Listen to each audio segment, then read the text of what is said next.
I'm Cora, 31 years old, a veterinary nurse technician at an emergency animal hospital in Phoenix, Arizona. I make about $62,000 a year.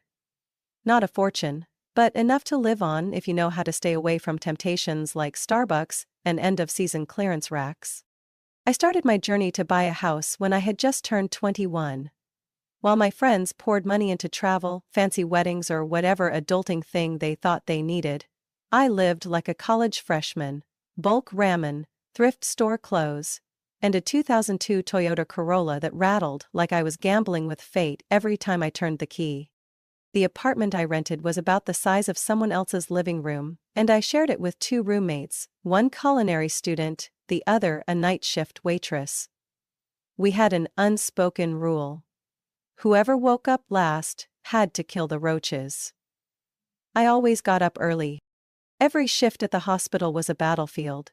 Dogs swallowing bones, cats with foreign objects stuck inside, rabbits reacting badly to anesthesia, and pet owners panicking 3 times more than their animals. One time, I had to stop a pit bull from bleeding out after a car accident while the surgeon was stuck in traffic. I handled it. And I loved the job.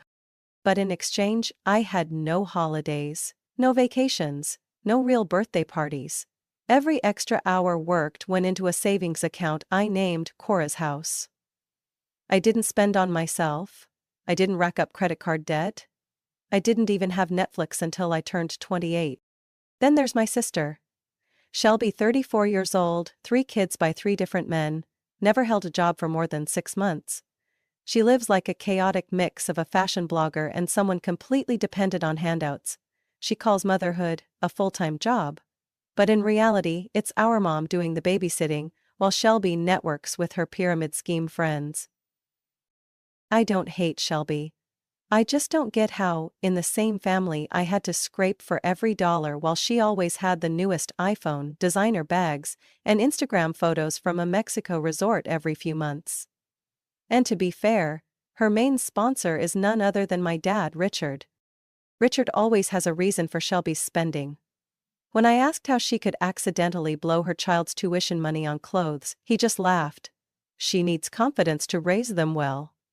But when I asked him for a small loan for a down payment 3 years ago, he said, "Cora, you need to learn independence." So I did.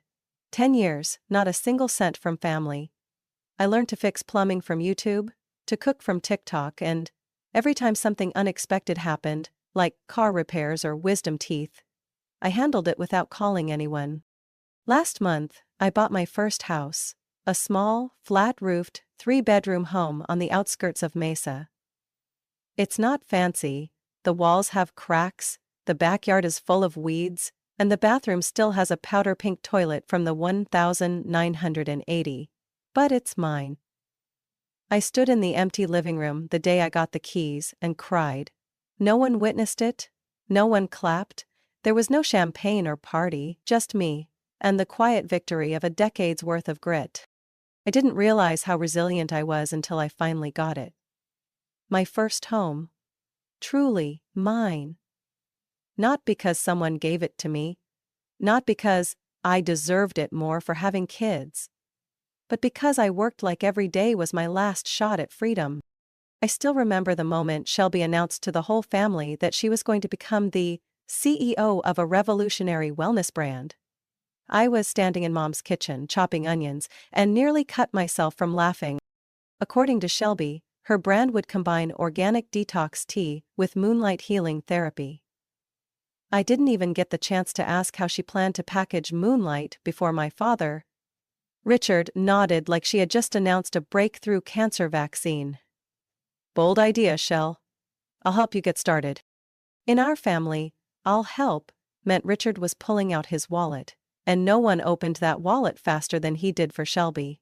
Within 2 weeks of her bold idea, she had a custom logo, a professionally built website, by someone else, a boho chic photo shoot lineup, and naturally, a trip to Sedona to connect energetically with the universe. I was stunned. Because I knew exactly who was paying for all of it. Richard was still the CFO at a mid-size real estate firm, and my mother, Laura, had taken early retirement from her job as an elementary school teacher. Money wasn't endless, but somehow they had a magical fund that only Shelby had access to. When I was in college, I once needed $400 to register for a required lab course.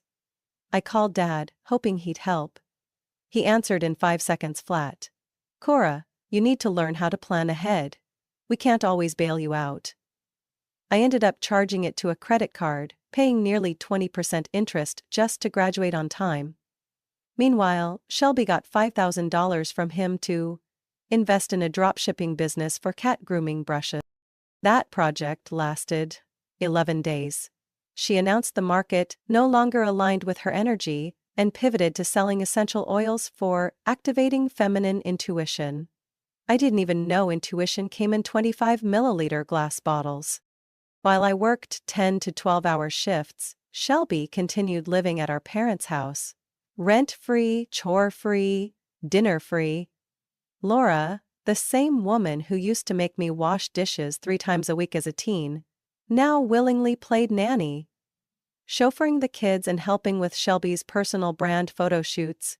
Shelby has 3 kids, Olivia, Max, 5, and Willow, 2. 3 kids, 3 last names. I'm not judging, I love those kids. But I couldn't stop wondering, when will Shelby actually take responsibility? And brought it up to Mom once and only once. "I think you're enabling her too much," I said softly, in the kitchen, while Shelby was out with her camera crew and the kids in matching outfits. My mom paused, her face unreadable. "Shelby's not as strong as you, Cora. She needs more support." I went quiet. I understood. But I didn't agree. Strength isn't a privilege, it's a choice. I chose to leave their protection at 18. Not because I wanted to, but because I knew that if I didn't carve out my own path, I'd forever be a side character in the family play where Shelby starred as the lead. Richard never hid his pride in Shelby. Her product shoot photos were framed and displayed in his home office. My honors diploma? Tucked away in a drawer. He always said, "Cora doesn't need praise. She's the quiet one, just gets things done." But I got it. To him, Shelby was the one who needed rescuing. I was just fine. Shelby has legally filed for bankruptcy twice. Both times Richard bailed her out. I've never owed anyone a dime. But to him, Shelby is brave and entrepreneurial. Me? Just safe. When I bought my house, I didn't announce it. No fanfare, no requests for help.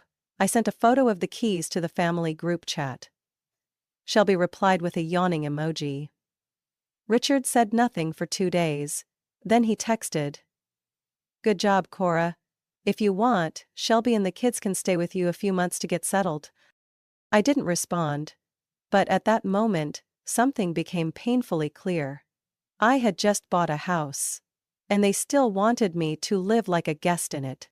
The unfairness in my family didn't start the day Richard suggested I let Shelby and the kids stay for a few months. It had been simmering long before I was old enough to understand what favoritism even meant. But it truly exploded the day I found out about the house in Gilbert. It was a 4-bedroom farmhouse-style home in a gated community with 24/7 security, just 15 minutes from downtown. I only found out by accident. Mom sent me an email by mistake, one that was meant for Shelby. It was an invoice for a master bathroom remodel. Invoice for master bathroom remodel. I froze. I'd never heard Mom mention redoing a bathroom, especially when they were still living in that creaky old house where the heater wheezed every winter. I asked her directly. She was silent for a moment, then admitted, "Well, your dad and I gave Shelby a new house last year, so the kids could have stability." I couldn't speak for nearly a full minute. A new house? In Gilbert? "I thought that was an investment property," I said, though I already knew I was just trying to comfort myself. Mom only sighed. She needed a place of her own to rebuild. That house was worth nearly $880,000. I looked it up on Zillow right after the call. They bought it when the market was low, almost at rock bottom.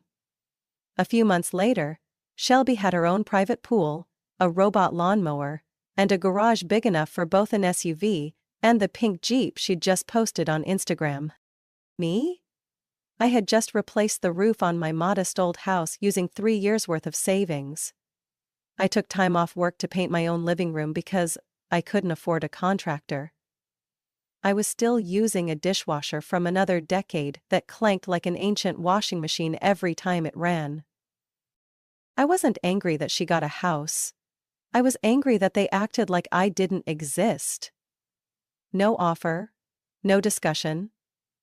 They handed Shelby a brand new start without asking for proof of responsibility, growth, or even gratitude. And I, the one who never asked for help, never broke a rule, was only mentioned when someone needed to help the family stabilize.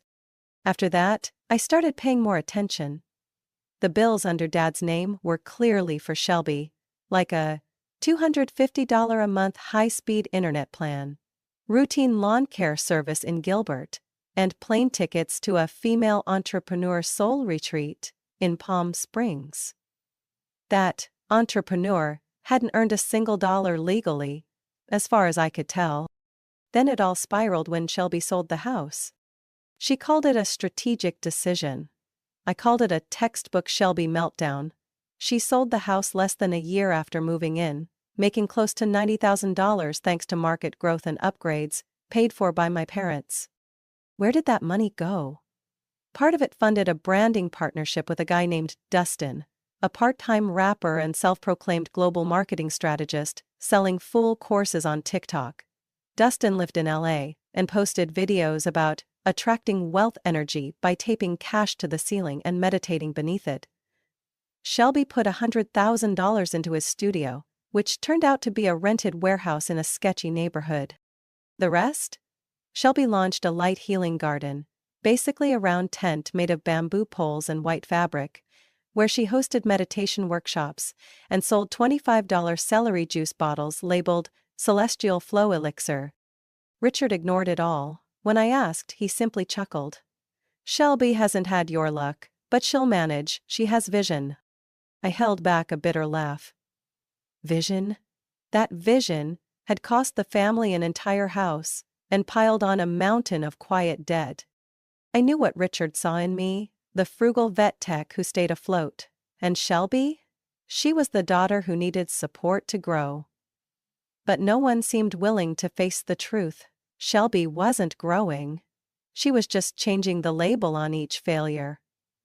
I used to believe that if I stayed quiet, worked hard, and behaved properly, one day they'd see.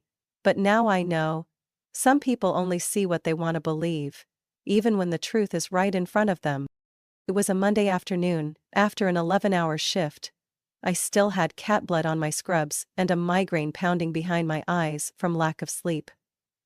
I had barely stepped inside when the doorbell rang. I thought it was another Amazon misdelivery. But when I opened the door, I froze. Richard and Shelby stood there. Dad was in a crisp white polo, hands in his pockets like he was inspecting a property he'd just bought. Shelby wore a beige maxi dress and oversized sunglasses that covered half her face, matcha in one hand, a phone with a ring light in the other, live streaming. "Oh, Cora, your house is so cute," Shelby cooed, glancing around like she was rating it for Instagram potential. A little dark in tone, but great vibe. I said nothing, just stepped aside. Partly out of politeness, partly because I wanted to see what stunt they were pulling this time. Every step Richard took felt like he was mentally appraising my house. He raised an eyebrow at the wall I had painted myself and turned to me. "Cora, we need to talk," he said in that grave, rehearsed tone he always used before dropping a "for the good of the family" bomb. I crossed my arms and leaned against the kitchen counter. "Shelby and the kids are going through a rough patch," he started. "After the whole music studio thing, well, you know. Dustin vanished. Shelby needs a stable place. A quiet place. To start over." "What about the Gilbert house?" I asked, the sarcasm barely hidden. "Oh, right. That became a healing juice camp before being sold off to pay debts. Shelby pouted. You don't have to bring up negative energy, Cora. I'm trying to realign and embrace a fresh path. A fresh path? I raised an eyebrow. Richard cleared his throat. Your mother and I discussed this. This house, it's too big for one person. You're close to the clinic, it'd be easier for you to find a condo. Shelby, on the other hand, has 3 kids. They need space. A real home. You're saying I should give her my house? I asked. Not give, share. For the family, he corrected, voice firm.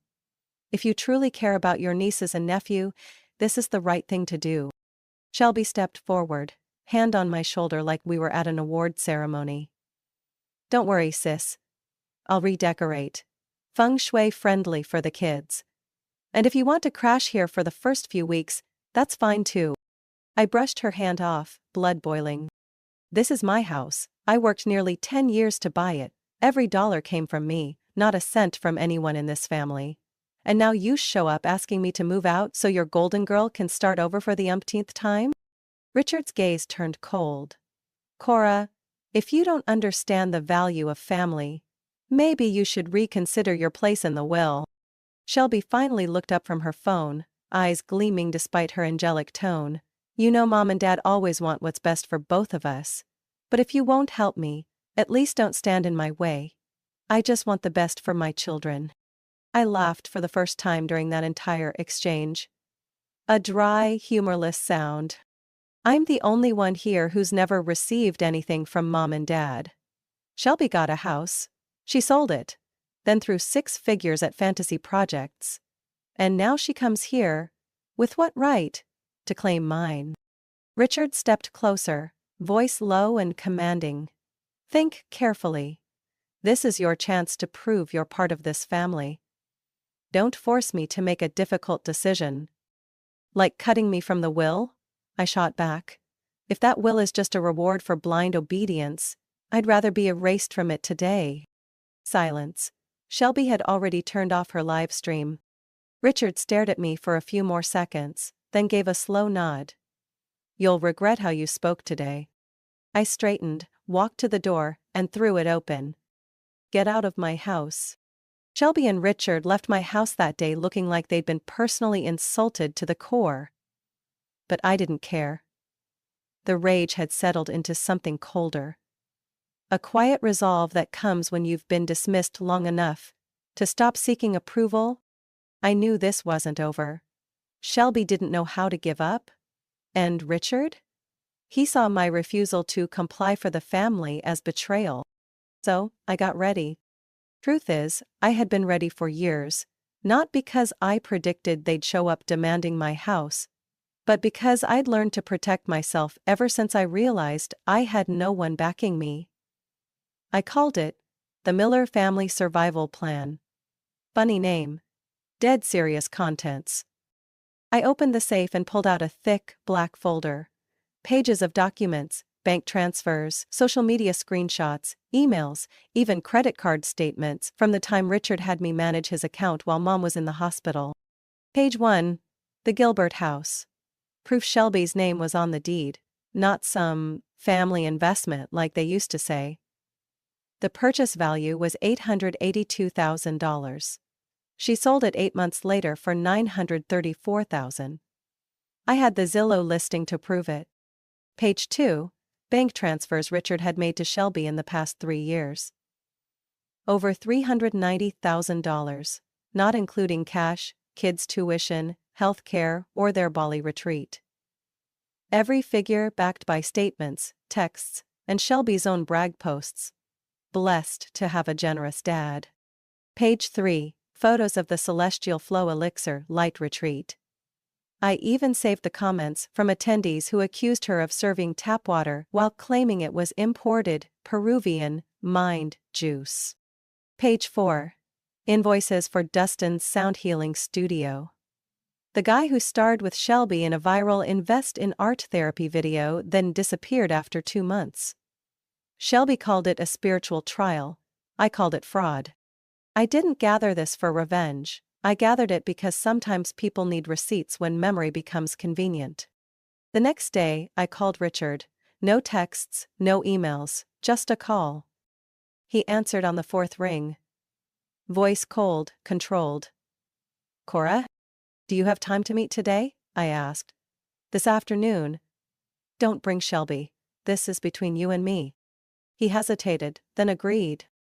We met at a quiet cafe in Central Scottsdale. I arrived first, picked the table by the window. When he walked in, I pointed to the chair across from me and set the folder between us. These are documents I've kept over the years, I began. I didn't plan to use them, but after yesterday, I realized you needed a reminder. He flipped through the pages. Silent. His brow only tightened when skimming a few expense summaries. When he reached the asset totals, I spoke. You want to cut me from the will, to pressure me into giving up my house. But maybe you forgot. Shelby, with everything you've already given her, has received more than I could ever inherit. Your net worth now, after subtracting mortgage and living costs, is barely $700,000, I said clearly. Shelby has burned through nearly double that, and left nothing behind. Richard said nothing. But I saw him swallow hard. I don't need the will, I said. All I need is the truth. Spoken once, clearly, without excuses. He finally exhaled, eyes still locked on the folder. Cora. How long have you been keeping all this?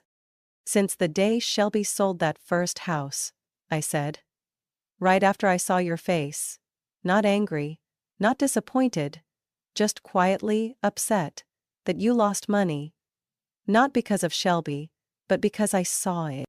He leaned back, looked at me for a long time. What do you want? I met his eyes. Nothing. Just for you to understand, next time Shelby, or anyone else tries to take what I worked my whole life for, they'll have to deal with this. I tapped the folder. And if you ever threaten to cut me from the will again, remember, there's nothing left to cut. I stood up. Left my coffee untouched. Left my father to sit there and reckon with the cost of favoritism. I didn't look back. I didn't have to anymore. 3 days after meeting Richard at the cafe, I thought things had finally calmed down. He didn't text. Shelby didn't call. I returned to my shifts. Back to dogs choking on chicken bones, cats with broken legs, and tearful pet parents asking, will she make it? Strangely enough, that chaos made me feel more grounded than any family conversation ever had. That Thursday, I was working the morning shift. It was quiet, except for a hunting dog that skated into a street lamp, trying to keep up with his owner. I was still laughing at the video when my phone started buzzing non-stop in my coat pocket. First message came from Amy, my neighbor to the left. Cora, someone's moving stuff into your house. Did you rent it out? Second was from Mr. John, the retired gardener 2 doors down who hated loud noises. There's a U-Haul parked outside. Blonde girl is live streaming a house reveal. You still living there? My chest tightened. One phrase ran through my mind. This can't be happening. I requested emergency leave, swapped my scrub top for a t-shirt, and drove home so fast I might have racked up tickets if traffic cams caught me. And there it was, as I turned the corner into my neighborhood. A massive U-Haul blocked the driveway. The gate was wide open. And Shelby stood on the lawn with a phone mounted on a selfie stick, twirling like a resort ad. Welcome back to my new sanctuary, darlings, she beamed into the camera. Behind her, her 3 kids ran wild. The oldest bounced on the hammock I'd just installed last weekend. The youngest scribbled all over my garage door with black permanent marker. Richard stood on the front porch talking to a man in uniform, a locksmith. I stopped the car in the middle of the road, flung open the door and stepped out, not caring who saw. It felt like I had just been yanked out of my own life. Shelby spotted me first. Oh, you're home early? I was going to surprise you. I didn't respond. I marched straight to Richard. What are you doing here? My voice was low and sharp. He adjusted his collar, trying to stay calm. Cora, I spoke with a lawyer. This house is still a family asset, and you hired a locksmith and let people into my house while I was working? Shelby butted in. Can you not yell? I've got my coming home video scheduled this afternoon. I was going to tag you in the caption. I turned to the locksmith and pulled out my ID and a copy of the property deed. Did you verify the name on the title before changing the locks? I asked flatly. He hesitated, stepped back. They showed me a deed copy, said they had consent. Fake. I pulled out my phone and dialed 911. Shelby's tone shifted instantly, like a kid with a stomach ache. You don't have to escalate this, it's just family. I've got 3 kids, you've got, what, IKEA furniture and a cat that plays dead when guests show up? Richard tried to jump in. Cora, you're overreacting. We can work this out privately, no need for police. I stared at him like he'd just asked me to remove my roof for someone who needed better light. You trespassed. Shelby is live streaming a commercial stunt called Spiritual Homecoming. You call this moving in? I call it unlawful entry. I spoke clearly into the phone once it connected. I'd like to report an unauthorized entry and illegal lock change. Individuals are moving property into my home while I'm away. I have full ownership documentation. When the call ended, Richard sank into the porch bench. Shelby took a few steps back, still live streaming, but now framing her face in victim mode. I stood there, on my lawn, watching my home become a prop for their low-budget drama. And realized something. If I didn't finish this, it would never end. They would keep filming, keep faking, keep performing. Unless I was the one to cut the scene. The police arrived in just 15 minutes, faster than I expected. 2 patrol cars pulled up at the same time, freezing Shelby's kids mid-chaos on the lawn. One of the officers, a woman with a sharp gaze, scanned the U-Haul, the nervous locksmith, and Shelby. Now with her live stream off, dress adjusted, and abandoned single mom persona switched on. Your name? The female officer asked. Cora Miller. I'm the legal owner of this house. I handed her notarized copies of my deed, the purchase contract, 3 years of property tax statements, and utility bills, all under my name. And these individuals? She nodded toward Shelby and Richard. They don't live here. I didn't authorize their entry. They hired a locksmith and entered without consent while I was at work. The male officer turned to the locksmith, who was visibly shrinking behind his truck, still holding his toolkit. I was hired to change the locks, he muttered. The man said it was his house. They showed me papers. I didn't verify. Do you still have the papers? The officer asked. The locksmith handed over a wrinkled bundle. The female officer flipped through them, then frowned. This is a Word doc printout. No notary. No property record number. They told you this was the title deed? I didn't say anything, just stared at Richard, trying to keep a calm face, while Shelby whispered frantically to her kids, clearly setting up a narrative of being a family torn apart by greed. The officer turned back to me. Would you like to file a complaint for illegal entry and unlawful possession? I nodded. And I want a formal report. They changed my locks, moved in belongings, and live-streamed claiming the house was theirs. Shelby suddenly burst into tears, or tried to. She's destroying the lives of 3 innocent children. I just wanted them to have a peaceful home. Do you have any proof of ownership? The officer asked bluntly. This is family property, Richard cut in. I'm her father, I have rights. No, you don't, the male officer said flatly. The house is in Ms. Cora's name. Entering without consent, especially with a lock, change and moving in items, is potentially a criminal matter. The locksmith raised his hands. I'll sign a witness report. I had no idea it was fake. They said it was a family transfer. The officers halted all activity and began documenting the incident. One took me aside for a statement and requested digital copies of my documents. The other instructed Richard and Shelby to vacate the premises until further notice. Shelby lost it. This is family violence. We're the victims here. You're yelling in front of children. Lower your voice or I will cuff you, the officer said, dead serious. Richard tried to drag her away, but she kept filming herself, ranting about systemic injustice. I stood silently. Not angry.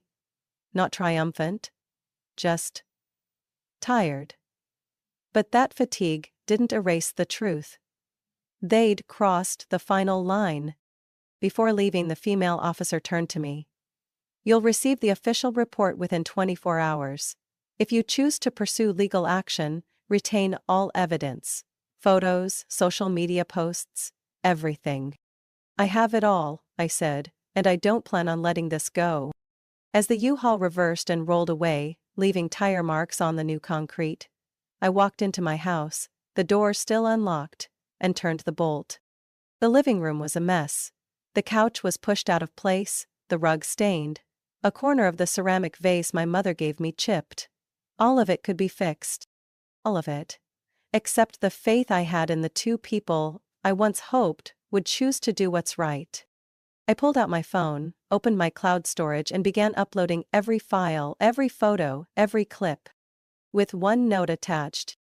If they come back again, I won't just call the cops, I'll call my lawyer. I thought things would calm down after the police filed the report and ordered Shelby and Richard to leave my house. But I underestimated just how stubborn and reckless they could be. 2 weeks later, I got a call from a federal investigator.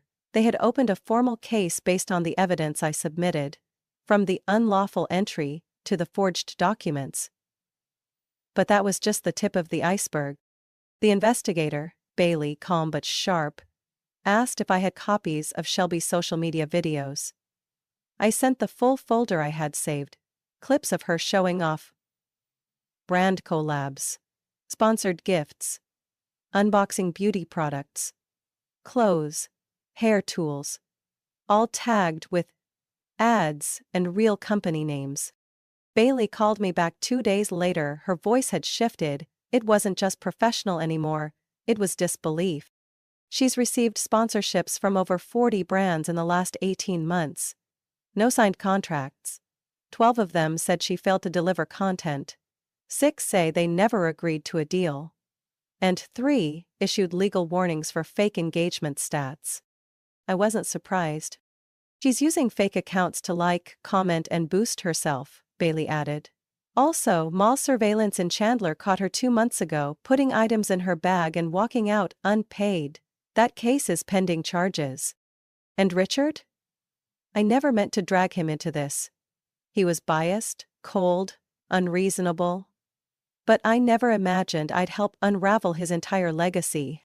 Then Bailey said, Ms. Cora, in tracking Shelby's payouts, we found most of the money came from a company called RLM Financials.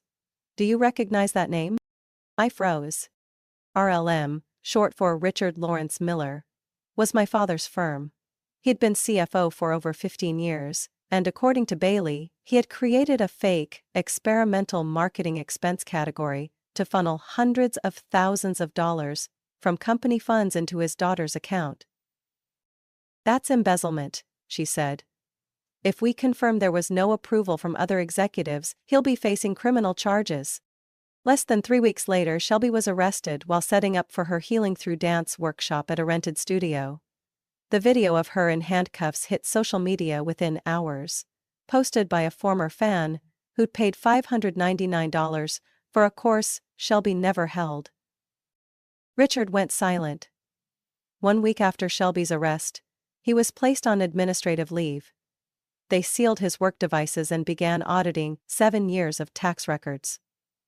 Some staff revealed he'd been quietly wiring funds to unverified vendors for 3 years, funding Shelby's delusions the entire time. And the kids? When Child Protective Services stepped in, I was genuinely worried. Not because Shelby got arrested, but because the children would be caught in the chaos adults created. Then something unexpected happened. All 3 fathers of each child showed up at the preliminary hearing, requesting custody. One of them, Brian, Olivia's dad, was now married to a child psychologist. He stood before the judge and laid out a full care plan. Schooling, therapy, healthcare, everything. The court agreed, and when the ruling was announced, Shelby slumped in the defendant's chair. For once, without her phone. All 3 kids were placed with Brian and his wife, who live in a quiet suburb outside Peoria. I visited once, at their invitation. A cozy little home. No designer labels, no cameras. No metallic yoga mats. Just the sound of kids laughing, fresh cookies in the oven, and 2 grown-ups finally ready to be real parents. I left with a strange feeling. Like a part of the past I used to resent was slowly being rebuilt, in a way I never saw coming. Got it. Here's the American English translation of the final story segment, following all your instructions on tone, currency, formatting, and policy-compliant phrasing. I still live in that house. The same one they once tried to take from me. The one they live-streamed like it was their personal stage. But now it's quiet. No more U-Haul wheels screeching across the driveway. No more ring lights beaming through the living room window at 9 in the morning. Just me, the soft whistle of my kettle in the afternoon, and the stray cat I adopted from the clinic. Her name is Ginger. She likes sitting on the windowsill and never bothers anyone. At last, no one controls me anymore. After Shelby's arrest, her Instagram account, once followed by over 280,000, plummeted. The promo posts were deleted, the Goddess Vibes tags vanished. Brands that had partnered with her issued public terminations. Complaints flooded in about fake coaching programs, sponsorship money taken, then ghosted. Within less than 3 weeks, her follower count dropped to under 9,000, mostly bots or people sticking around for the drama, and then, the account disappeared. I don't know if she deleted it or if the platform took it down. But by then nobody really cared. Richard hasn't been convicted yet, but the financial investigation is ongoing. He permanently resigned from RLM Financials. I've heard his assets are frozen for auditing. My mother, Laura, moved in with a cousin near Flagstaff, away from all the fallout. She hasn't called me since the police showed up at my door. Then, 3 weeks after the court hearing, I got a handwritten letter. A rarity in an age when people just hit send. The handwriting was messy, the ink smudged by tears, or maybe on purpose. From Shelby. Claire, I know you probably don't want to hear from me. I'm not asking for forgiveness. But I've lost everything. My account, my work, my kids. I'm staying with an old friend, waiting for my next hearing. I need money to hire a lawyer. I have no one else. If you can help, even just a little, I promise I'll pay it back. I've changed. I truly want to make it right. Shelby. I folded the letter. Didn't feel angry. Didn't feel relieved. I took a picture, wrote "no" across it in red ink, slipped it back in an envelope, and sent it back. Not out of spite, but because I'd learned something. Kindness is not a resource for others to burn through. I can't keep being the safety net for people who never learn to stand on their own. I never went public with this story. No podcasts, no interviews, no healing journey narrative. I just kept going. Repainted the front door Shelby had once covered with a sign reading, "Energy Entrance." I started spending time with myself. Gardening. Blogging about pet health. Not for views, just to share what I know. I even tried baking, though my first muffin came out hard as a rock. One afternoon, while stacking books on a new shelf, I found an old photo. Me at graduation, standing in the courtyard. No parents beside me. Just a small, slightly strained smile. And I froze. Because it hit me. I had spent my whole youth waiting for someone in my family to validate me. But in the end, what I needed wasn't their approval. It was my own respect. Life after a storm isn't loud. It's steady. Calm. No one saying it's out of love while trying to control you. I don't know what'll happen to Shelby. I don't know if Richard ever feels regret, but I do know this. They no longer have the power to take away my peace. And that, to me, is worth more than any inheritance ever could be. Got it? Here is the translated version in natural American English, following your formatting and policy requirements. My story proves that sometimes what we need isn't our family's approval, it's the courage to break free from them. I spent years in silence, enduring favoritism and control, only to realize kindness should never be a lifelong obligation. Setting firm boundaries didn't just help me keep my home, it helped me keep myself.